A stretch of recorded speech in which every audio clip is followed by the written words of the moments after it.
Hi everyone. I thought I would show you guys how to make a Lebanese dish called kibbeh. Or at least this is how we made it in my family and how my grandmother taught me to make it. She was an extremely loving grandmother. So today I'm going to show you how we make kibbeh. Basically, kibbeh is a meat dish made with ground beef or ground lamb. Sometimes it is eaten raw. We cook it in the United States to keep it healthy. My grandmother always used ground beef, usually not the lamb because we didn't like the flavor. And basically it is like, my friends would call it Lebanese meatloaf. So in meatloaf, sometimes we put breadcrumbs. In kibbeh, we put this wheat called burhol or bulgur wheat. You wash it and then you soak it, and we'll mix it with the meat. Also, we will mix spices with the mix. We'll mix a Lebanese spice blend. You're going to want a spice blend, believe it or not, with cinnamon in it. I'm going to pull this up so you can see what's in it. Allspice, black pepper, cardamom, clove, cumin, nutmeg in this one. It does not have cinnamon, so I also have this one out, which is allspice, cardamom, black pepper, nutmeg, cloves, cinnamon, and ginger. So I'm probably going to use more of this and a little bit less of this, but I'll use both of them. But in Lebanese cooking, like that cinnamony flavor to the meat is one of the components. So that's going to be the meat part. In a dish, we're going to lay down the meat, and then in the center will be a layer of sauteed pine nuts and onion. And then we'll put another layer of meat on top. Here we are. I wanted to show you guys the onions and the pine nuts cooking up. You'll see here we have another pan of onions. That's because I am going to make part of this without pine nuts, because we have a member of our household who's allergic to peanuts. And even though they are not allergic to pine nuts, they may get itchy or may get an issue. And I just don't want to take any chances. I don't want anyone to have a bad time. I want them to brown, but I don't want things to cook too quickly on me. And then I'm going to show you what's going to happen over here. When my husband gets back, I do not like touching raw meat. So he's going to, over here, I have the spices put together into here. I put some of both of the spices you saw and some salt in here. That's the spices he'll mix into the meat. And I'm going to drain the water out of the burhol, and these will get combined. Okay, there you will see Mark's hands. And we've got the meat, the spices, and the burhol in there. We have not put in any of the garlic. Do you think, even though it's not in the recipe, I should put in garlic and see how it is? I think we got to go old school. Okay, we'll go regular today. Don't mess with genius. This is how Grandma made it. I don't remember ever putting garlic in it, but with all that garlic, I have to believe it would taste good. But let's put some in. We have look at all that garlic. I know. I'm thinking about it. So you mix up the meat like this until it's fully mixed, and at the same time these are cooking. Now we're going to put the oven on 350, and I'm going to get out a cooking dish. That'll be the next step. Okay, we are getting ready to put the kibbeh in the pan. So the meat is all mixed up. We sprayed the pan just so it won't stick, especially because it's a glass pan. And we're using glass because we're going to cook this at 350. You could cook it at like 375 or even 400, but I like 350 because it doesn't dry out. We're dividing the meat 50-50. Half will go on the bottom, and then we put the mixture of the pine nuts and the onions in between. And then on a side of it or corner of it, we'll just do the onions. So he's placing that down now. And then what we did is, you're going to want to take these out of the pan as soon as possible so you don't burn yourself.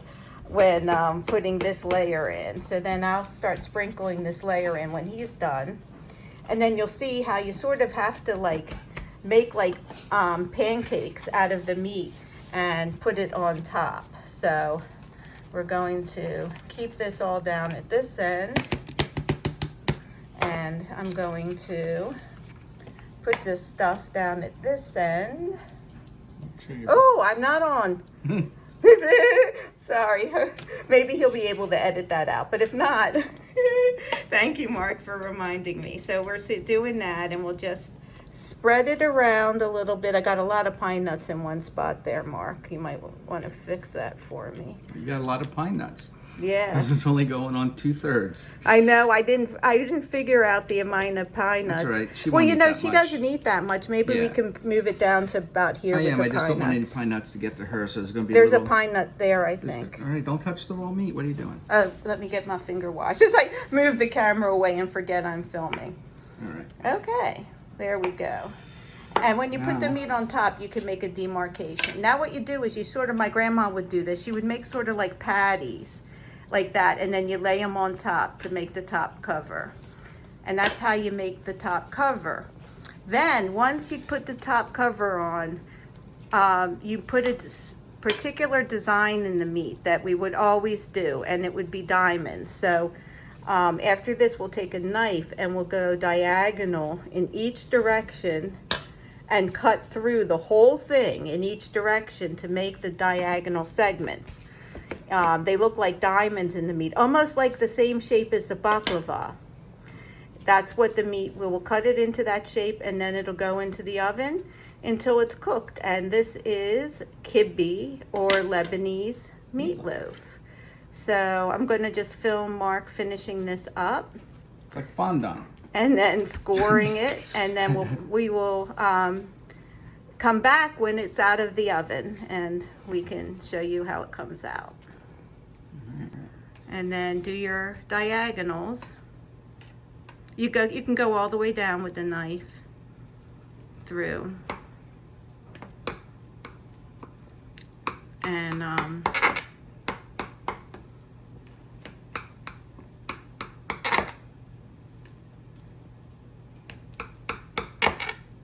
and then this is going to be our dinner. I have some zucchini from the garden. If I have the energy, I'll bread it and fry it. If I don't have the energy, I will just saute it in butter. So we will see. So he's not exactly making the shapes the right way, but that's okay. We love him anyway. I'm on the short bus. My grandmother is looking down from heaven and shaking her head. It looks pretty good. Were they trapezoids? Son. All right, we'll see you when it's done. All right, so the kibbeh has been in the oven for 35 minutes. We took it out at 30, and there was still just a little bit of pink in there, so we left it in another 5. You can see there's definitely a lot of juices, and you may get a lot of juices. I think I probably should have squeezed out the burr hole a little more, and because it definitely looks extra juicy. But when that happens, yeah, you can always use a turkey baster to pull out extra juice if that happens. But we'll see how this tastes. Well, I would just leave it in there for now, Mark, and we'll put it on our plates, and we can just leave the juice in the pan. looks delicious. Yeah. Let's cut it so we can show people what it looks like inside. These scores usually show up a little better, but Short bus didn't get them right. no, but yeah, you can see. Let's see if I can show you the inside. There's the inside of the kibbeh. You're a bad videographer here. You're gonna video You it? cut a piece out so we can show them what they call the cross section of the kibbeh. Yes, the cross section. All right, this will be my piece if I can get it out. Go all the way down. Right here. I'm definitely the short bus. Let me get this. This one will work. Here we go. Look at that. There Layered you like a go. lasagna. Right there. So that is Lebanese meatloaf, or kibbeh, made the way that my grandmother would make it. and I am so happy to have it tonight. It makes me remember old times when I was a kid, so hopefully my kids will like it too. They've liked it in the past. So from my kitchen to yours, first recipe video. Mwah. Sending love.